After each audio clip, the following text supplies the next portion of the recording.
먼저 고린도는 아가야 지방의 수도입니다. 아덴은 철학과 예술의 중심지였다고 하면 옛날 고린도는 상업과 무역이 활발한 곳이었어요.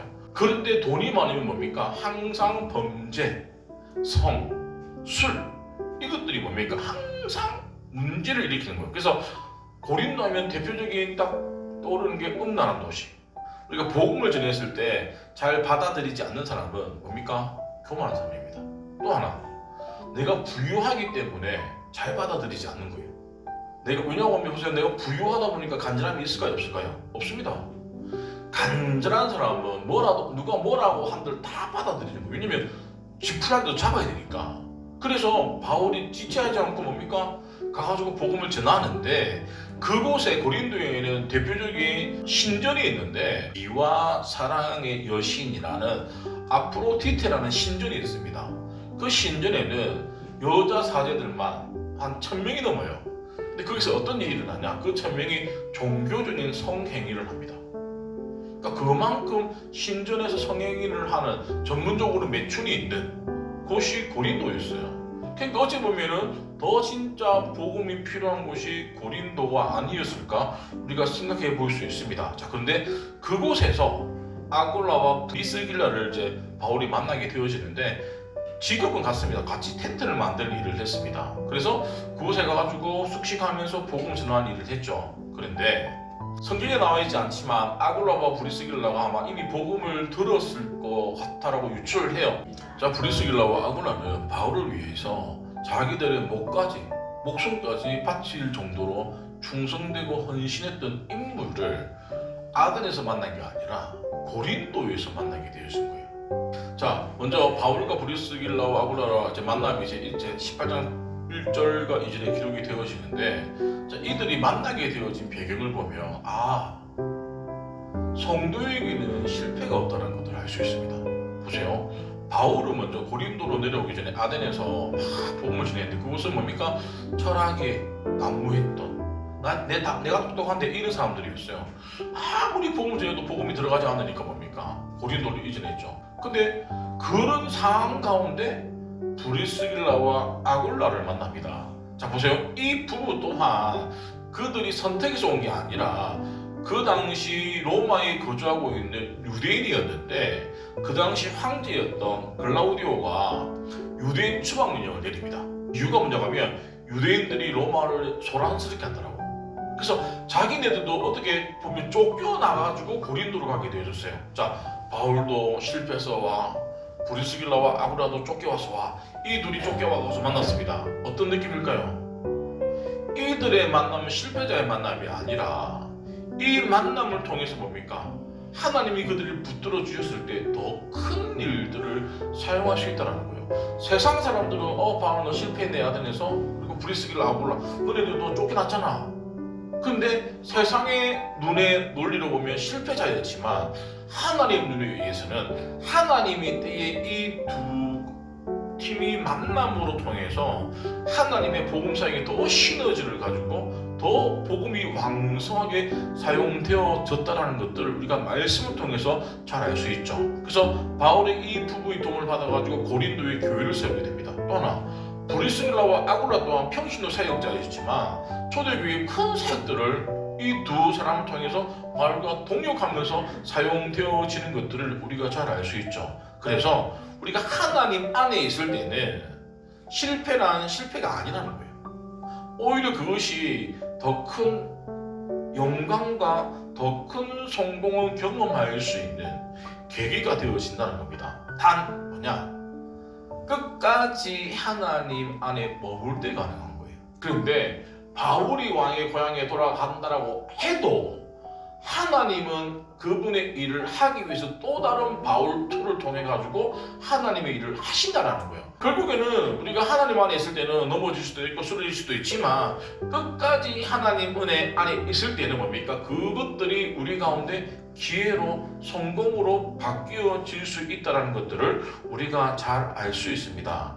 그래서 하나님의 일은 하나님의 사람들과 함께 세워져 나가기 때문에 내가 하나님 교회를 세우면서 내가 힘들고 부담스럽고 뭡니까? 이런 생각을 할 필요가 없어요. 하나님이 세운 교회에 뭡니까? 충성되어지게 감당했을 때 그에 대한 면류관을 상급을 받을 수 있습니다. 이 고난은 어떤 고난입니까? 내가 잘못해서 받는 고난이 아니에요. 내가 주를 위해서, 내가 하나님 나라를 위하여서 받는 그 고난입니다. 그 고난을 받는 사람이면 내가 나중에 나타날 영광과 비교할 수 없도록 하나님이 채워주신다는 것이지, 내가 잘못해가지고 벌을 받으면서 하나님이 이것보다 더 큰 영광을 주실 거라고 착각하면 안 된다는 거예요. 하나님 안에 있다는 것은 내 종욕대로, 내가 하고 싶은 대로 살아가는 사람이 아니에요. 내 생각보다, 내 감정보다 먼저 하나님이 원하신 대로 살아가는 삶을 살아가는 자들에게 이런 복을 주시지, 그냥 교회 문지방만 왔다가 갔다가 하는 사람에게는 허락해 주시는 말씀이 아니라는 것들을 우리가 잘 기억하셔야 됩니다. 자, 그 후라는 것은 바울이 아덴에서 실패를 하고 나서 고린도를 왔을 때 그 후를 얘기합니다. 자, 뭐냐고 하면 지금 바울은 아덴에서 실패를 경험한 그 순간이었어요.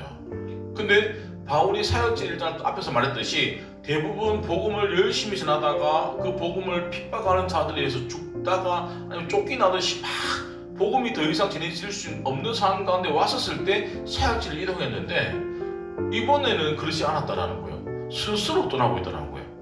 또 하나, 성경 말씀을 보면 그 아덴에서 이제 원래 실라와 디모데가 함께 도착해가지고 복음을 함께 전하기로 했는데, 그들이 도착도 하기도 전에 먼저 고린도로 떠났다라는 거예요. 이게 뭐냐고 하면 아덴은 더 이상 복음이 안 들어가는 곳이다.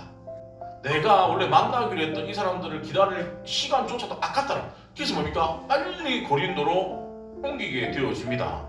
사람들을 보세요. 어떤 내가 일을 했을 때 실패했을 때는 반응이 딱 나와요. 내가 뭔가 열심히 했는데 벽에 부딪히고 내가 잘 안 됐을 경우에는 사람들은 교회를 떠나요. 자, 교회 떠난 사람은 어떻게 됩니까? 사명? 없어요. 그리고 내가 받았던 직분, 우리가 직분 받을 때 우리가 세례자 교육하고 다 했잖아요. 아무런 의미가 없어. 내가 세례 고백하면서 내가 하나님을 위해서 살아가는 것들을 내가 교회를 위해서 주장하겠다라고 자기 입으로 다 고백했음에도 불구하고 뭡니까? 아무런 의미가 없다는 거예요. 내가 지키지도 못할 말들을 하고 그냥 내가 지금 힘드니까 다 놓아버리는 거예요. 내가 하나님 안에 있을 때 실수할 수 있습니다. 실패할 수도 있어요. 좌절할 수도 있습니다. 그 안에 머물기만 하면 다시금 하나님이 바울이 아덴에서의 그 실패가 고린도에서 성공을 만들어주는 것처럼 아무리 힘들어도 뭡니까? 교회를 떠나서는 안 된다라는 거예요. 그런데 사람들이 교회를 떠나는 이유는 뭡니까? 여전히 내 힘과 내 계획이 하나님보다 우선시 되어진 거예요. 하나님을 의식하기보다는 남들의 시선을 의식하는 거예요. 자, 보세요. 저는 개인적으로 바울이 아덴에서 성공해서 다른 곳에 가는 게 바울의 사역 가운데 도움이 될까요? 아덴에서 실패하고 고린도에서 브루스길라와 아굴라를 만난 게 성공일까요? 남을 위해서 내 목숨을 내어놓을 수 있는 사람을 만난다는 것은 뭡니까? 정말로 그가 살아가면서 큰 복인 거예요. 물론 그가 아덴에서의 그 실패 때문에 이 사람들의 동료자를 만난 게 뭡니까? 오히려 복이라는 거예요. 자, 보세요. 그 고린도는 상급도시고 항구도시라서 장사를 했으니까 돈을 많을 거고, 항구도시니까 술 여자는 늘 따라다녔을 거예요. 아덴보다도 훨씬 더 타락했던 곳이 그곳이었는데, 사실 복음이 필요한 곳은 뭡니까? 정말 복음이 필요한 곳이에요. 복음이 들어가도 대면하는 곳에서는 복음이 의미가 없어요. 받아들이지 않기 때문에. 복음은 받아들여야지만 내 속에서 기쁨이 되어지고 생명이 되어지는 것이지, 복음을 받아 누리지 않는 곳에는 뭡니까? 더 이상 미련을 두지 말고 복음이 필요한 곳에 떠나는 것이 하나님의 은혜라는 거예요. 그러니까 바울을 통해서 배울 수 있는 게 뭐냐고 하면, 보세요. 우리가 예수 믿는다고 해서 날마다 성공하고 승리하면 좋죠. 근데 뭡니까? 실패할 수도 있고 좌절할 수도 있습니다. 더 중요한 것들은 다시 일어선다는 게 중요하다는 거예요. 그리고 우리가 하나님 안에 있을 때는 영적인 방향의 감각들을 잘 찾을 수가 있어요. 근데 은혜 밖에 있으면 방향의 감각들을 잊어버리는 거예요. 그래서 나는 열심히 살아가고 있지만 하나님 없는 열심은 뭡니까? 구원받지 못한다라는 거예요. 우리가 보면 오뚜기도 아시죠? 이 오뚜기는 뭡니까? 넘어져도 일어나잖아요. 쟤는 의지를 가지고 일어날까요? 아닙니다. 중심추가 있어가지고 자기는 일어나기 싫은데 일어나야 돼 무조건. 일어나는 게 힘들어도 일어나야 해. 우리도 마찬가지예요. 내가 하나님을 믿는다라고 하면 내 의지를 가지고 내가 일어서려고 하면 안 돼요. 내가 지금 그런 가운데 있구나, 내가 지금 실패했구나, 내가 지금 어렵구나, 그럼에도 불구하고 일어서야 돼요. 기계적으로. 그랬을 때 뭡니까? 그 은혜가 우리 가운데 흘러 넘칠 수 있다는 겁니다. 그래서 신앙생활 할 때는 절대 감정적으로 하시면 안 돼요. 계산적으로 하셔도 안 됩니다. 이론적으로도 하셔도 안 돼요. 왜냐하면 성경은 계산적이지도 않고 이론적이지도 않고 뭡니까? 철학적이지도 않아요. 심플합니다. 주 예수를 믿으라, 그리하면 너와 내 집이 구원을 얻으리라. 예수를 믿기만 하면 돼. 어떻게 해요? 기계적으로. 자, 여기 3절에서 5절은 브리스길라와 아굴라를 이제 바울이 만나가지고 함께 이제 연합으로 사역을 하는 부분이 나오는 거예요. 5절 말씀에 실라와 디모데가 마게도냐로부터 내려오며 바울이 하나님의 말씀에 붙잡혀 유대인들에게 예수는 그리스도라 밝히 증언하니, 이 말이 뭐냐고 하면 이제 드디어 실라와 디모데가 마게도냐에서 내려와가지고 바울과 합류하게 됩니다. 자, 아굴라와 브리스길라 만났죠. 그리고 실라와 디모데. 자, 디모데 누굽니까? 우리 바울이 2차 전도 여행 때 만나가지고 루스드에서 만나서 믿음의 아들로 세워졌던 사람이 디모데예요. 또 하나 신라는 예루살렘 공회의에서 결정된 사항을 안디옥에서 비롯한 이방교회에 이제 전달했던 인물이에요. 이 사람도 바울이 2차 선교 여행 때 만나가지고 함께 동행하면서 일을 했던 인물이었습니다. 보세요. 복음 전할 때, 사역할 때, 제일 힘들 때 가장 믿을 수 있는 두 측근, 바울을 위해서 목이라도 내어놓을 수 있는 브리스길라와 아굴라와 함께 한다라고 하면 보세요. 어떨까요? 그곳에 복음이 전해질까요? 전해지지 않을까요? 전해지죠. 그러다 보니까 뭡니까? 교회가 세워지게 되어지고 복음이 뭡니까?